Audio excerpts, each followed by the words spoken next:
félicitations pour toutes vos idées et votre ambition vis-à-vis de l'islam en France.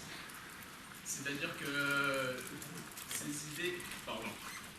ces idées que vous avez énumérées sont très louables et je tenais à vous le souligner. Et j'aimerais vous poser une question sur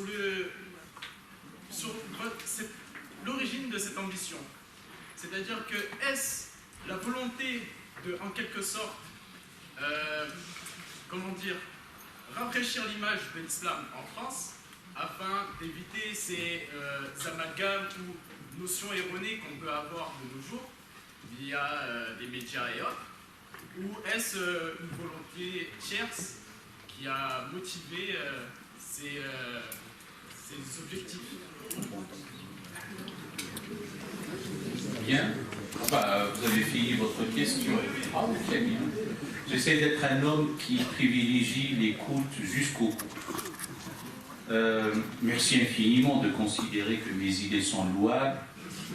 Si je devais encore une fois parler anglais, je dirais "You've made my day". Donc, j'ai gagné ma journée, c'est très bien. Je ne me sens pas fatigué en venant de Paris. Je suis en tout cas entre amis. Merci, vraiment. Voilà, j'ai un de mes compatriotes qui trouve que mes idées sont louables. Ce n'est même pas une affaire de redorer l'image de l'islam et de ces histoires d'amalgame. Le mot amalgame est un mot arabe, encore un autre.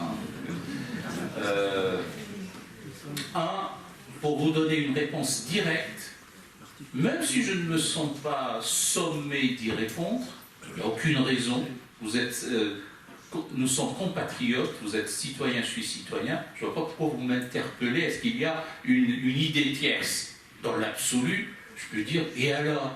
Mais il n'y en a pas. Voilà, parce qu'il n'y a aucune force autre qui m'ait dicté quoi que ce soit, si ce n'est que ma volonté d'homme, pécheur, pécamineux, mortel parmi les mortels, etc., de dire, durant ma vie ici-bas, il se trouve que j'ai accepté une responsabilité. Avant, au contraire, j'étais ce qu'on pouvait appeler encore un intellectuel. Quelle prétention, parce que le véritable intellectuel, c'est celui dont on nomme le siècle par son nom. On en est encore loin. Donc, je le dis davantage à ceux qui viennent se présenter comme des intellectuels sur les plateaux de télévision. Des pseudo... Ah non, mais à Chalgoumi, ça c'est un autre cas, on ne va pas parler de lui. Bon, vous savez que votre serviteur a été traité de Chalgoumi lettré. Je m'étais dit, tiens, voilà une antonomase oxymorique. Alors l'antonomase, c'est lorsque le nom propre devient un nom commun. Et bon. Donc, non, il n'y a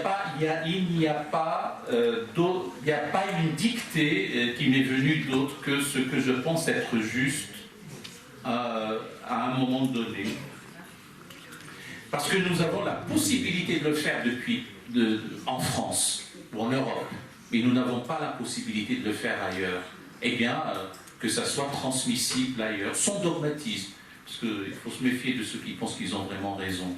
Et en tout cas, c'est révisable, c'est interrogeable, c'est discutable, c'est contestable. Mais en tout cas, on ne peut pas toujours venir enseigner, parler et ne pas proposer des choses un peu plus concrètes. Voilà, c'est ça l'idée.